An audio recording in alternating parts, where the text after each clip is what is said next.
मुंबईमधलं गेल्या काही काळातलं कदाचित सगळ्यात मोठं रेस्क्यू ऑपरेशन।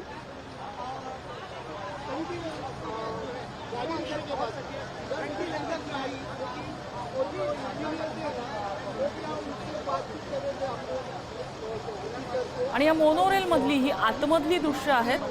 मोनोरेल बंद पडल्यामुळे नागरिकांना कशा त्रासाला सामोरं जावं लागलंय। अनेक नागरिक इथे खचाखच गर्दीमध्ये उभे होते। रस्त्यांवरती पाणी साचलेलं आहे, लोकल सेवा ठप्प आहे आणि त्यामुळे मोनोचा पर्याय अनेकांनी निवडला। मात्र क्षमतेपेक्षा जास्त लोक या मोनोमध्ये भरल्यामुळे मोनो तांत्रिक अडचण आली मोनोला आणि त्यामुळे ही मोनो मध्येच बंद पडलेली आहे।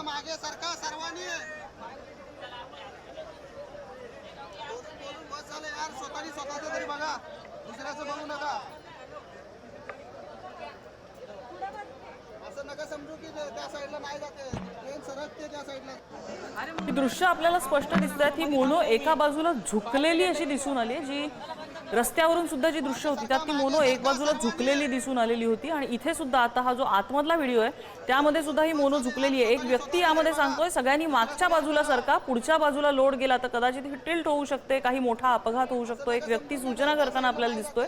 त्यामुळे ते प्रवाशांचा जीव किती घशात आलेला असेल, किती कंठात आलेला असेल याची कल्पना आपण करू शकतो।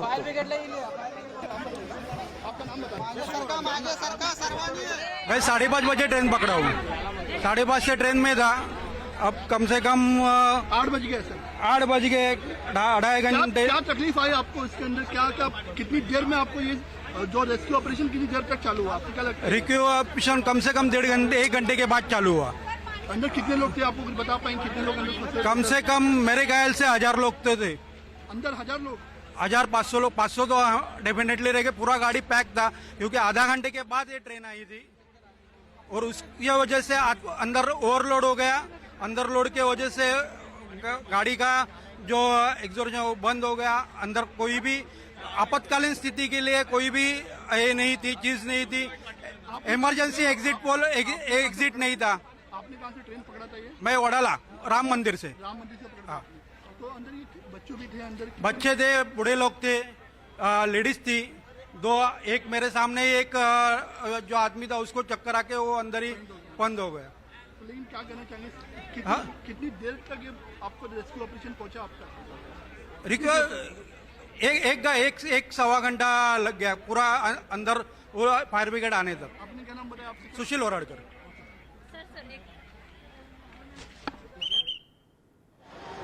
आणि हा जो मोनोचा टिल्ट दिसतोय यासाठी घाबरून जायचं कारण नाहीये, कारण जर आपण व्यवस्थित बघितलं तर ही वळणावरती आहे, ज्याच्यामध्ये ट्रॅक बँकिंग आपण म्हणतो। स्टॅबिलिटीसाठी हा ट्रॅक तसा बँक केलेला असतो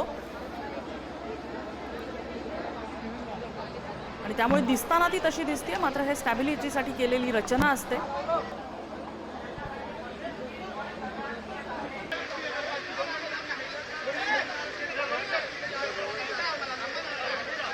रेस्क्यू ऑपरेशन अजूनही इथे युद्धपातळीवर सुरू आहे। अनेक नागरिकांची सुटका करण्यात आलेली आहे।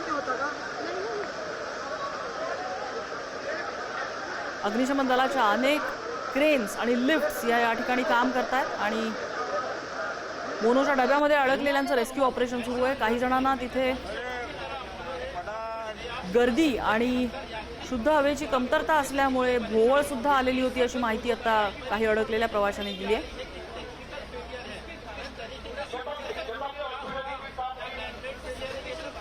त्यामुळे इथे ॲम्ब्युलन्स सुद्धा पोहोचलेली आहे, रुग्णवाहिका सुद्धा पोहोचलेली आहे। ज्या नागरिकांना त्रास झालेला होता त्या नागरिकांवरती प्रथमोपचार सुद्धा इथे करण्यात येत आहेत, अशी आपण दृश्य अगदी काही वेळापूर्वी बघितली। पाऊस सुरू आहे आणि भर पावसामध्ये अग्निशमन दलाकडून हे अविरत रेस्क्यू ऑपरेशन सुरू आहे।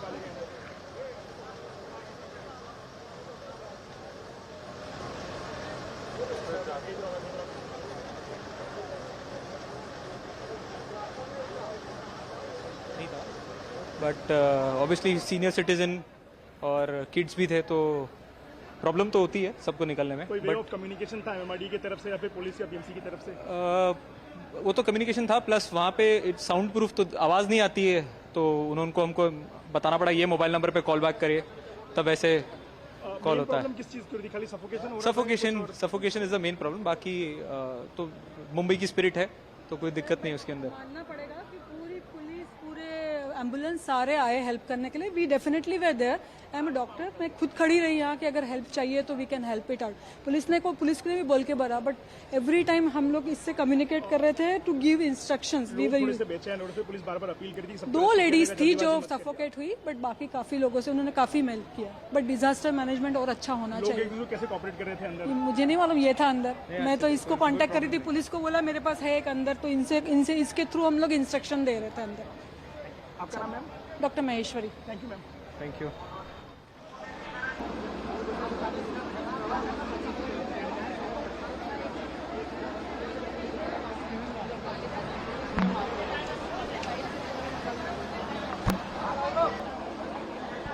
काही नागरिकांना इथे भोवळ सुद्धा आलेली होती आणि त्यांना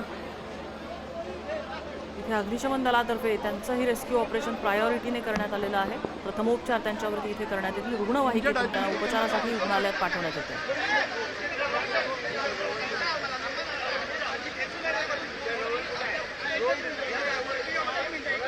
कलिंदर यादव. कलिंदर, कहाँ से आप चढ़े थे और कितने बजे तक आपको पहुंचना था? मेरे को तो 1 घंटे का टाइम था, अभी तो मेरे को हो गया 3 घंटा इधर ही. तो रोज आप नहीं रोज नहीं, आज पहली बार आया. आज ट्रेन बंद थी हार्बर की. हाँ हाँ. तो जब आप लोग अंदर फंसे थे तो आपस में किस तरीके की बातचीत लोगों के बीच होती, कैसे जो धीरज दे रहे थे आप लोग? अभी क्या धीरज दे रहे थे, बोल रहे थे आराम करो, अभी आ रहे हैं सर लोग, फायर ब्रिगेड आ रहे हैं, पुलिस प्रशासन भी आ रहे हैं. वो लोग के लिए धन्यवाद. आए निकाले हम लोग को.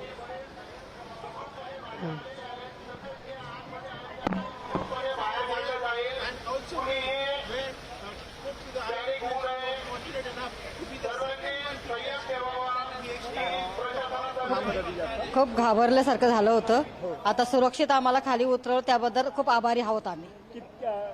कसं वातावरण होतं आतमध्ये? सगळे घाबरले खूप घाबरल्यासारखं झालं होतं, गुदमरल्यासारखं झालं होतं. जीव घाबरत होता. काही जण बेशुद्ध पण पडायला लागले होते. पण तुम्ही पूर्णपणे सुखरूप आहात? हो, मी सुखरूप आहे आता. काही इजा वगैरे नाही झाली? नाही इजा वगैरे काय नाही. बीएमसी आणि फायर ब्रिगेडनी तुमची मदत केली, काय सांगाल त्यांच्याबद्दल? त्याबद्दल आभार व्यक्त करते. खूप आभार व्यक्त करते त्याबद्दल. तुमचं नाव? त्यांनी माझं नाव निर्मला दिलीप वराडे. निर्मला जी, तुम्ही हिंदी बोलू शकता का? हो, बोलू सकते. हमें हिंदी में बताइए कि अंदर जब आप लोग फंसे तो क्या माहौल था, लोग दूसरे को कैसे संभल दे रहे थे, कैसे एक दूसरे को?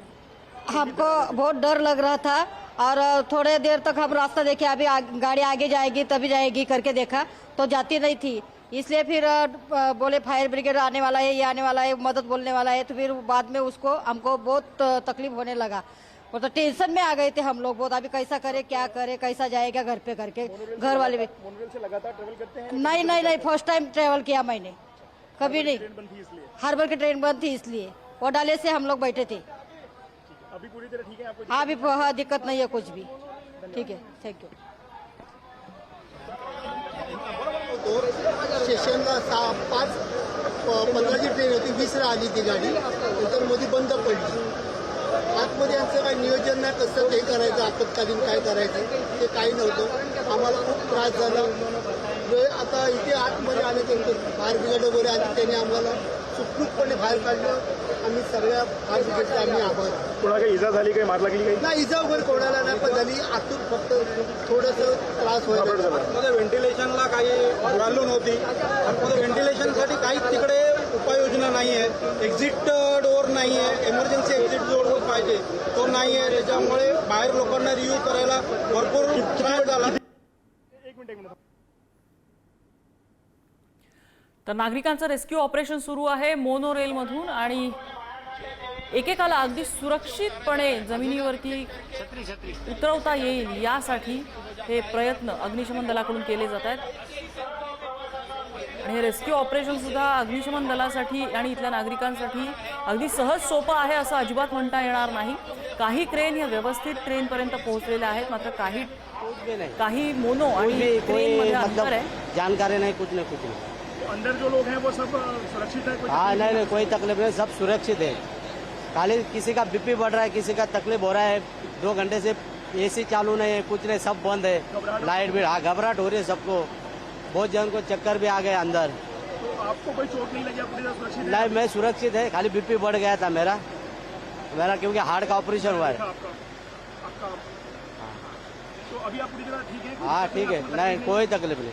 कोई वैद्यकीय मदद या किसी इलाज की जरूरत? नहीं, कोई नहीं.